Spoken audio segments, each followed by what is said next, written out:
Today we look to secure our third successive league title at Chelmsley Town, with the added benefit of maybe getting revenge on one of the teams that have beat us this season. Taking on Godmanchester Rovers at least first. If things don't go well against them, we might need a second game to try and secure it, but it is looking pretty guaranteed. Let's just get into it.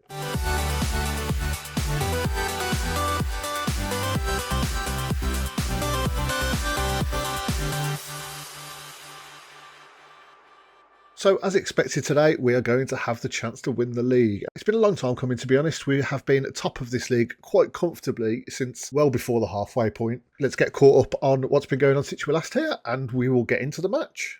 So obviously last time you were here, we lost 3-0 to Woking FC in the Isuzu FA Trophy 4th round. It wasn't a great performance, but they were a much better team, so it wasn't too unexpected of a result. But we did bounce back quite nicely. We came up against Harborough just a week later, and in the first game against Harborough, it was the first game of the season, wasn't it? Or no, it was the first loss of the season. It was the 5th game of the season. Harborough were tipped to be the league winners at the start of the season, and have honestly been pretty dreadful. We came up against them, and it was a relatively comfortable match. It got a little bit scary at the end, but we started off with ball comes to Mills. Barrel pops it over the top. Lusuqueno takes it on his chest and just slots it straight past the keeper. Lovely and calm. Then Cameron Moncrief steps up to a penalty, as usual, and just smashes it in the back of the net. And yeah, 88th minute, they did get a goal back. Cooper with a lovely little curled effort round the wall there. Beautiful finish, but it was too little too late, unfortunately, for them. And a nice 2-1 victory. So in the next game, we came up against Whitchurch Alport. It was a 0-0 draw. It wasn't really a bore draw, but it was quite a frustrating match to watch. As you can see, Moncrief and Yeboah both finished under a 6 rating. Neither of them really shown up or had their shooting boots on. 15 shots, 1 on target, and somehow managed a 2.03 XG. Everything was going just slightly wide, slightly over. It was very annoying to watch. They had 6 shots on target and a 0.58. So we had plenty of chances and just could not really do anything with them. And after that, Stamford came to Pack Meadow, a lovely little 2-1 victory here. Stamford have been absolutely flying in the league, to be honest. I think they're up in 3rd or 4th at the time of this game. We'll watch the goals quickly. A corner from Ratchford in the 2nd minute gets headed in by Shiloh Waldo. A lovely start to the game. Then Gofford bets it to Lane, long ball over. Lusuqueno and the defender have a bit of a mix-up, but Yeboah slots it in quite nicely. And then the 75th minute, a long cross in there, just Olabayi, that's his name, isn't it? Yep. They managed to get a goal, but once again, too little too late. We've made it quite the habit in these games of streaking into a lead and then very nearly throwing it away at the end. But that was not really the case in the next game against Histon, a 4-1 victory. This was very comfortable. I mean, they did get one back late in the first half, but other than that, we didn't really have a whole lot to worry about. All started with a lovely free kick from Wilson and Ratchford with like a looping header into the far corner. Then Wilson picks it up again. Gofford plays the ball over. I'm not really sure what the defender's doing there. He just sort of lets it roll past him, but Lusuqueno takes full advantage of the situation and pops it in the back of the net. They did get a goal back at the end of the first half. Kamara with a lovely ball over here. Williams picks it up and from quite a tight angle just rifles it past Tommy Jackson in goal. I think the keeper should have probably done better with that, but you can't hate him too much. Moncrief then added another one to his record from the penalty spot, Mr. Reliable, and then turned provider to put through Lusuqueno to just calmly chipped the keeper and secured the win at 4-1. And then the madness continued with the following game when Sporting Khalsa came to Pack Meadow. A 5-3 victory with some ridiculous scoring times. The first half an hour, at the end of the first half hour, we were 5-1 up, which is just absolutely nuts. It all started with a barrel cross to a Lusuqueno header, and then they did go up the other end. Greenbirch puts the ball in, Gardner puts the ball in, Okafor gets their hand on the header, puts it in the bottom corner. But then we responded immediately with Morehouse putting through Lusuqueno, and he squares it to Moncrief and popped it in the back of the net. 45 seconds between those two goals. Absolute scenes at Pack Meadow. Then new signing Bates got the ball, pops it over to Lusuqueno. It was a pretty comfortable finish for him. Or I say comfortable finish, the keeper should have done better, but he didn't, so it was comfortable.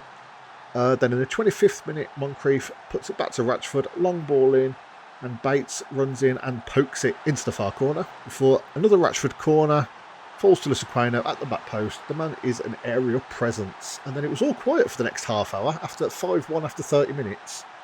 In the 60th minute, Greenbirch crosses it, squares it to Okafor to make it 5-2.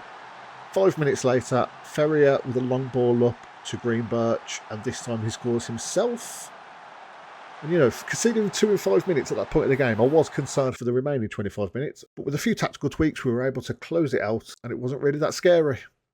And then in the most recent game, we drew with Chasetown 0-0. Turns out I think we could have won the league in this if we'd won it. But a 0-0 draw. Moncrief didn't really show up. Our defenders did. That's pretty much it. It was pretty boring of a match, I'll be honest. And obviously we mentioned it in that clip, the new man, Jack Bates, on the team.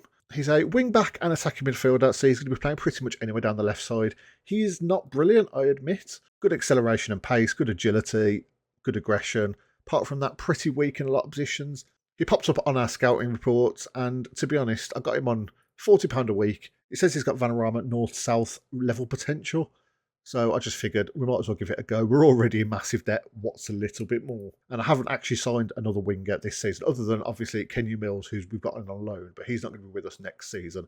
So we've got Jack Bates till the end of the year, but we've got a contract extension after promotion and an optional contract extension by club on the top of that. So we'll probably have him around until 2027, I suppose, unless he signs a new contract. And looking at the league, we are top by 24 points. There are 8 games left, so there's 24 points remaining. So we are basically guaranteed to win as long as we pick up 1 point in our last 8 games, which is highly unlikely that's not going to happen. Hopefully we can do that in today's match, which is up against Godmanchester Rovers. The team, actually, they beat us last time they played, didn't they? Yeah, 3-2 we lost to them. So if we can sneak out a draw at home, we are champions. Bates' contract will get renewed for another year, and when that does happen, he'll get his contract extension, so we'll probably hold off on the optional contract extension just to see how relevant he looks in next year's team. Because obviously we don't have great training facilities, and we don't have the best of staff, so it's unlikely players are going to develop all that much. But if you can put a good showing for himself, maybe a decent club will come in who do want him. One of the other young kids we were after, actually, was Jack Rogers. Let me just find him. Oh yeah, Jack Rogers here. He was at Market Drayton. He turned us down to go to Market Drayton for a season. And we did have a contract agreed with him. But then West Bromwich Albion came in for him. And I mean, he's sitting there under 21s at the moment. He's relatively good in all the places you'd want someone to be good at. I mean, yeah, his heading's not the best, but he is 5'10", so it probably should be better than it is. But good strength, decent marking, decent tackling, positioning, work rate, you know. He's got a lot of things you'd like. And I tried to get him. And I had a contract agreed, like I said. But once West Brom's show up for a player, he's never going to be signing for Chelmsford Town, is he, quite frankly? And he's instantly gone up to 130,000 to 1.3 million valuation. So we really have missed out there, I feel like. One other thing I didn't mention in the catch-up, actually, is Ephraim Yeboah got injured in one of the matches. I know he scored in it. Yeah, it was this one against Stamford. He got injured and he was out for 5 to 6 weeks. He still has, how long left? 3 days left, which is kind of crazy. He's got back a lot quicker than I thought he would. But hopefully he's going to get a few more games in before the end of the season. So yeah, I suppose we're just going to have to get into this game. So for this game, we are going to be going back to the old classic from the last couple of seasons. Because Godmanchester Rovers are obviously a very good side. They are in 4th at the moment and looking to secure a position in the playoffs, maybe even chase for 2nd place.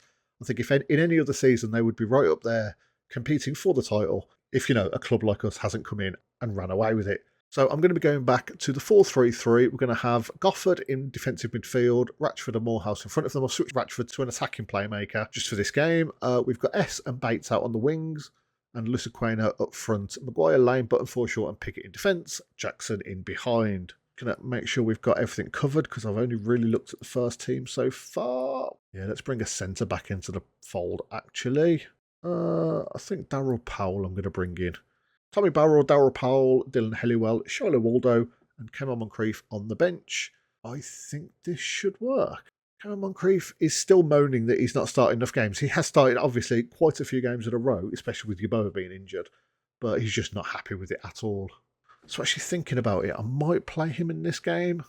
Yeah, quite frankly, even if we don't win this, we've got 8 games to pick up a single point. So I think we might as well put him in and see how things go. Yeah, Lusaquena can come on if things don't go well. I mean, Moncrief is only at 18 goals this season in 19 appearances, which in any other league would be absolutely amazing. But Lusaquena, while not hitting the heights of Moncrief of previous seasons, is at 26 games with 35 goals so far, 12 sub-appearances. So that does skew the figures slightly. But yeah, let's just get into it. We're starting Jack Bates, who he's not got the best match sharpness, but I'm hoping that his raw pace will more than do the job. We've been on a good run. Go out there and impress me. Everyone seems a little happier. I don't know why you weren't happy in the first place. But either way, we are lining up in our classic 4-3-3. It's been a while since I've been able to say that. While Godmanchester Rovers are in a very classic 4-4-2. And away we go. So, relatively quiet start to the game. 110 fans down at Pack Meadow today. Tumulty gets the ball, a long cross in, but Jackson's going to collect that. I thought for a second he was going to header that. And a little pang of worry went through my heart. But now Maguire picks it up on the left. Long ball up to Morehouse. He managed to put Moncrief through. He's through on goal. Can the little man secure that? Ah, secure a lead. No, he can't. I've got a free kick from Gofford in the middle. Long ball over. Lee gets a header on it. Lane nearly managed to score that. Okay, well, half hour in. Not a whole lot has happened. We've had 2 highlights so far. And let's just drop a quick demand. I always click on instructions that it shouts. Let's do a quick demand more before half time. Just try and get some more out the players. Everyone is loving that. You know, not enough to actually try and, get a shot off, but still. Right. You know what? Moncrief, you had your chance. You literally had one chance. So you've got another 15 minutes, as always, you've got another 15 minutes before I sub you off and bring in Big Matty Lusaqueno. Apart from that, the problem is when you get half a football where there's only 2 highlights, it's very hard to identify where you need to make changes. We could obviously play on extended highlights or something to try and counter that, but it just takes too long, frankly. When we're up in leagues where it really matters that we get every single thing we can out of every game, then that might be an option. But for now, what we're going to do is we're going to take off Moncrief, who's managed to go from a 6.2 to a 6.1, bring in Lusaqueno. Or do I bring them both on and go back to a normal formation? That's what I might do instead. Which would mean Gofford would come off, who's on a 6.9, so he is doing pretty well.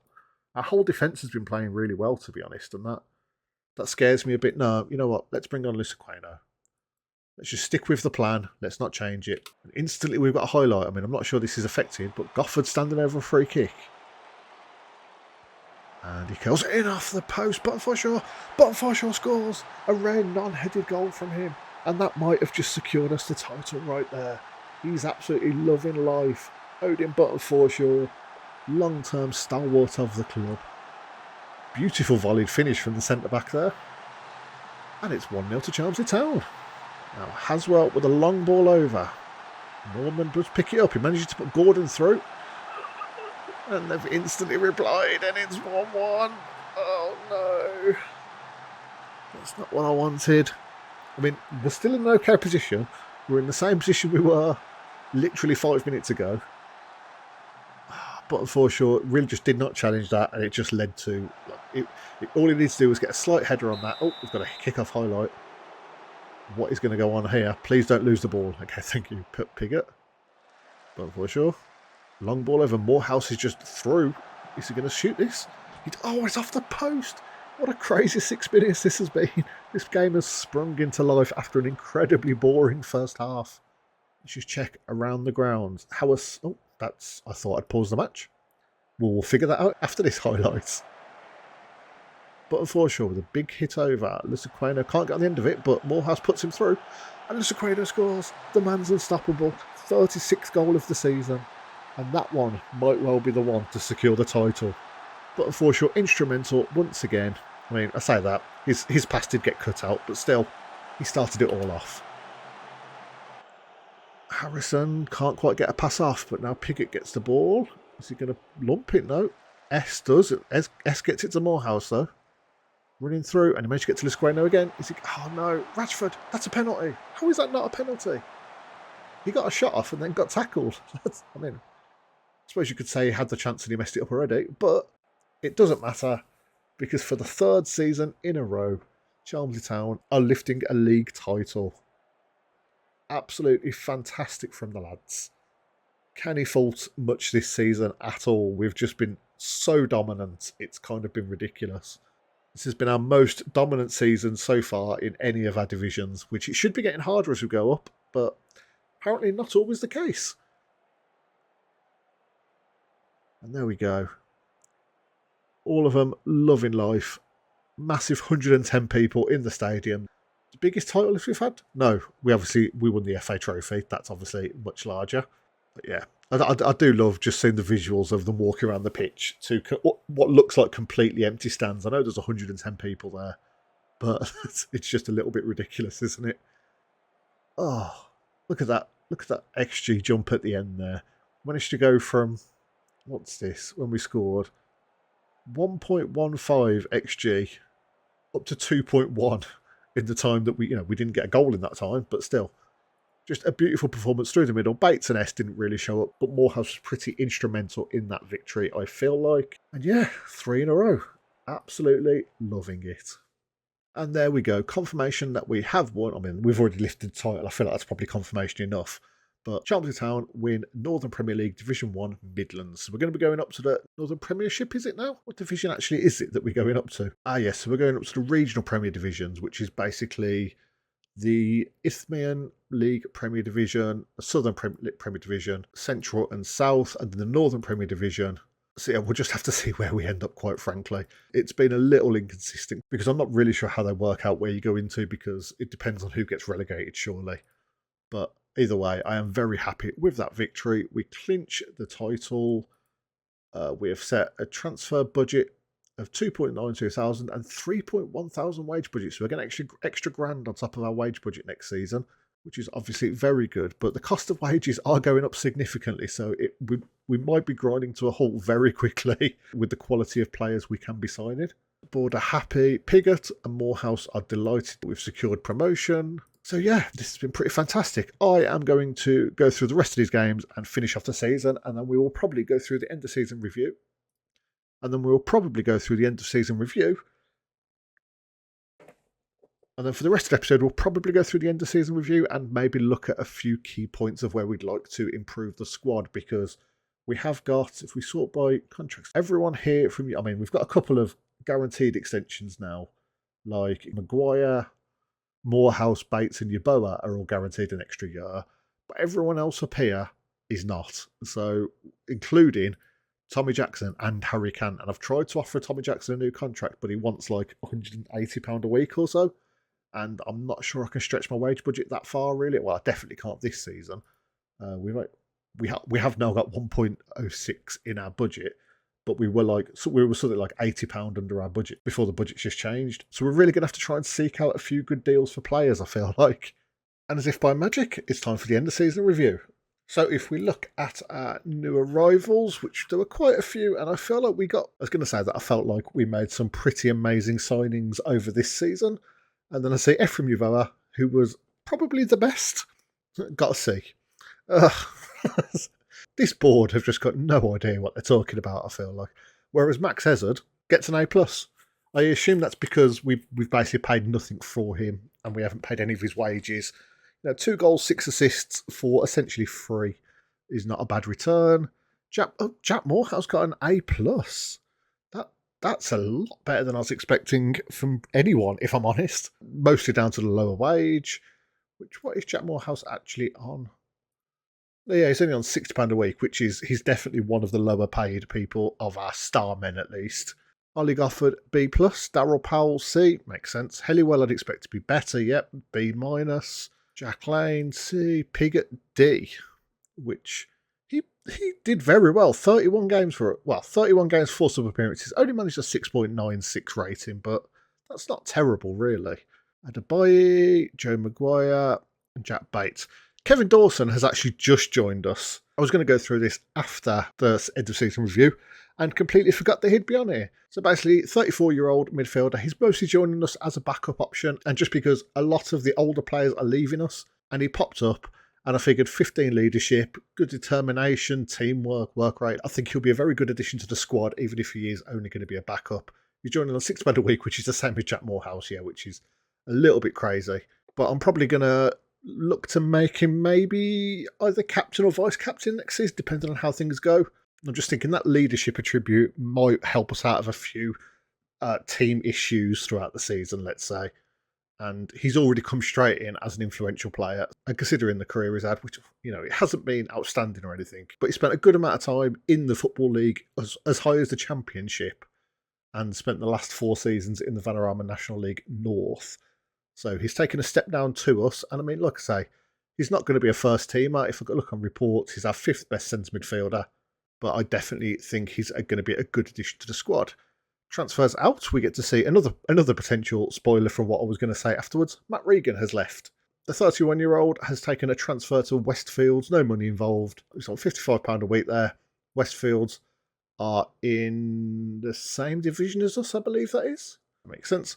But yeah, hopefully he can do a bit more there than he did here. He hadn't really played much this season, just a one appearance. And his contract was expiring at the end of the season, so I figured we'd just let him go a couple of weeks early. As for the other outs, Matt Ball we got to see. Oliver Kemp should have got a sell-on fee. We got money. And that's the only one of 2 transfers we've ever got a transfer fee for, so I don't think you can complain too much about that. Rami, they're content that we left him leave on a free transfer. And Kanina, they're also happy about, who, to be honest, I could have kept Kanina around for another season quite happily, but it all worked out in the end. Loans out, there was a few loans out throughout the season, but I don't think none of those got any higher than a D. A season to remember. Jubilant scenes came into form at the perfect time late in the season. You say that, look at that first half of the season there. I don't think there was any time when we weren't in form, quite frankly, apart from the last few games of the season, which, we rotated the squad a lot. I gave a lot of other players the chance to sort of, get a couple more appearances under the belt, and it didn't pay off in all the matches, as you can see. Drawing against Carlton, losing to Anstey, and drawing against Shepshed Dynamo, who were all relatively low in the league. But overall, it didn't really make too much difference. FA Cup, we went out in the 4th round to Blythe Spartans. The FA Trophy, we went out to Woking FC. And the Integra League Cup, we went out to Wythenshawe Town. That's the only one out of those 3 that I'm quite annoyed about, because we definitely should have made it through that, I think. Apart from that, what was the average attendance? Just 98 across the board. It's not great, but oh well. Matty Lissaquena, the top league goal scorer, with 27 goals. Moments to remember. Biggest win, 6-0 against Sporting Khalsa. Match to remember was the 4-1 victory against Bury, which was, that was absolutely incredible. I was not expecting that at all, which included the goal of the season. Let's go give it a watch. I don't remember this off the top of my head, but Callum Adebayo's goal against Bury, was this a free kick? It's almost definitely a free kick if it's him. Yeah, I do remember seeing this actually. Beautiful finish from him. I don't tend to see many of those goal of the seasons being a free kick, but I'm not going to complain about it.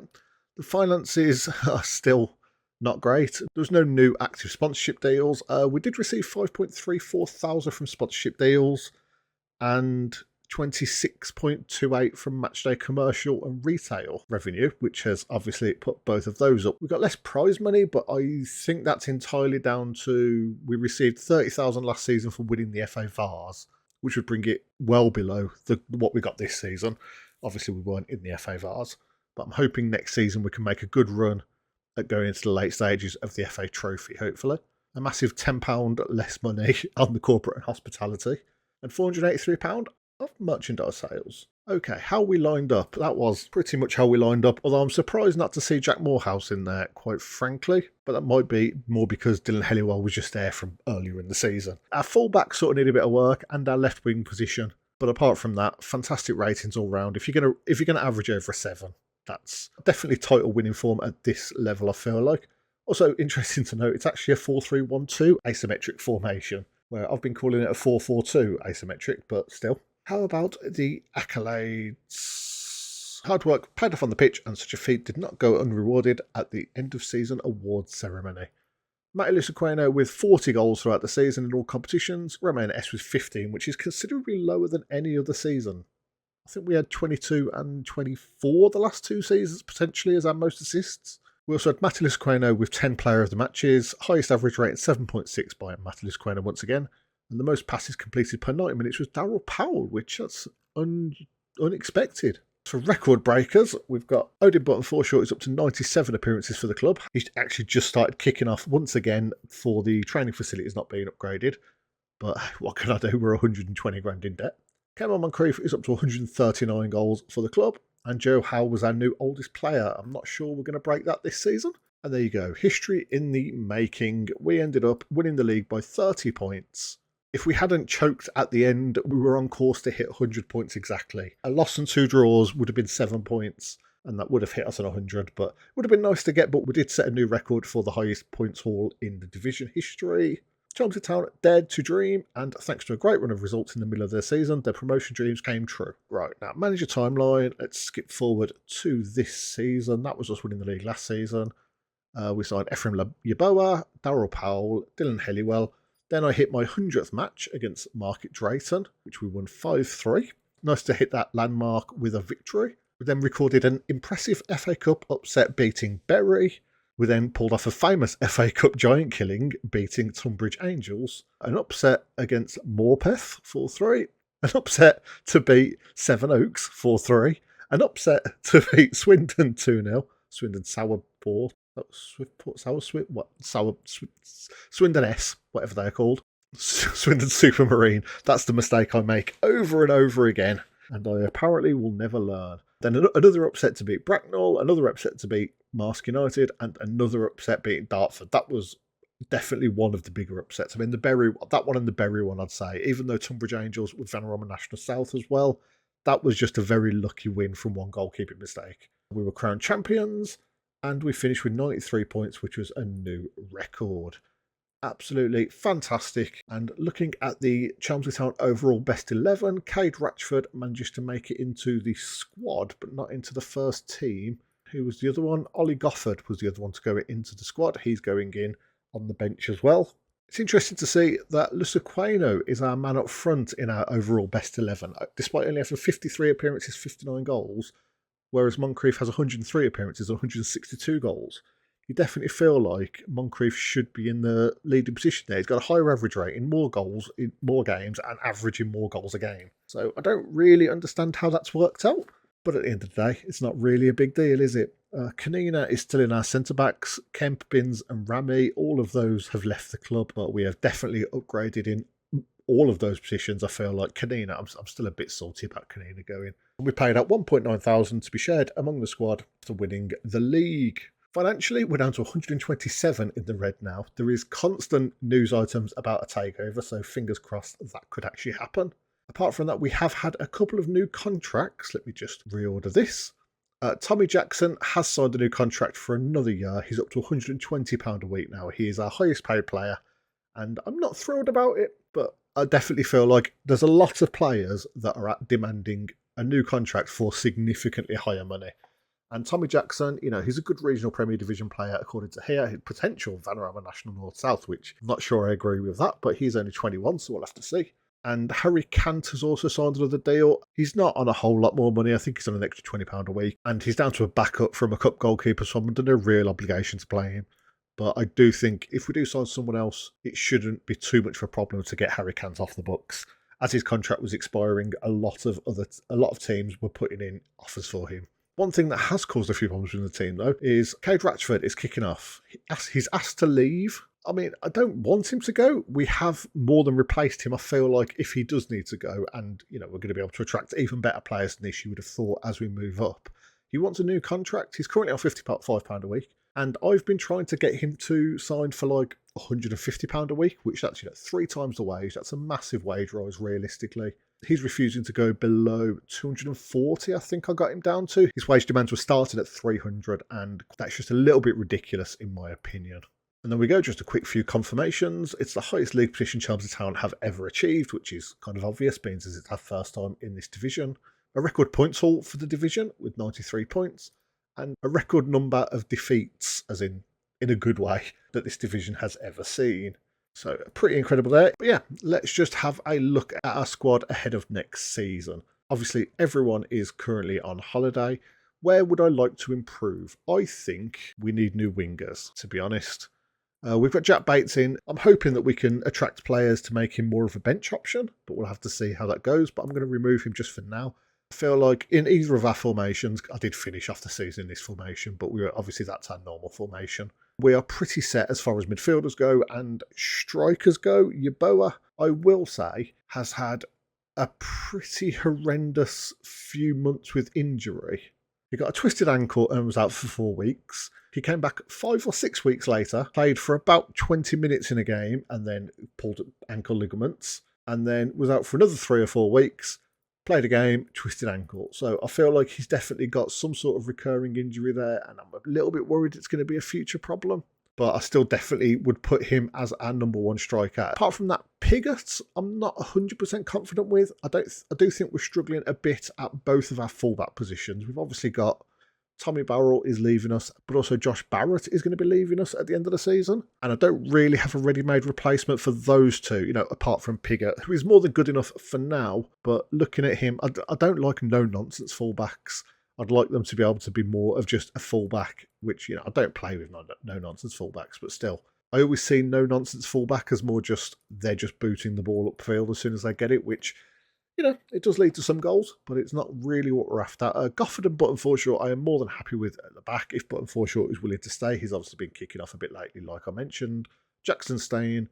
So I think the spine of our team is very good. We'd move Helliwell out and put like Yeboah in there or something, but still. Our spine team is very good, and even if Ratchford does end up going, Helliwell is more than a good enough replacement for him.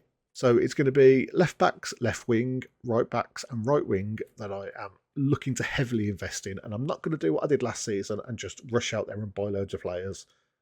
I'm saying that after I've already had Kevin Dawson appear, obviously. But I think I'm going to wait until all the players get released in about a month, and going to go in hard for some of the better options there. Because obviously we're moving up the leagues and we're going to be able to attract better players, quite frankly. Obviously quite a lot of these people that I'm happy with staying joined us this season.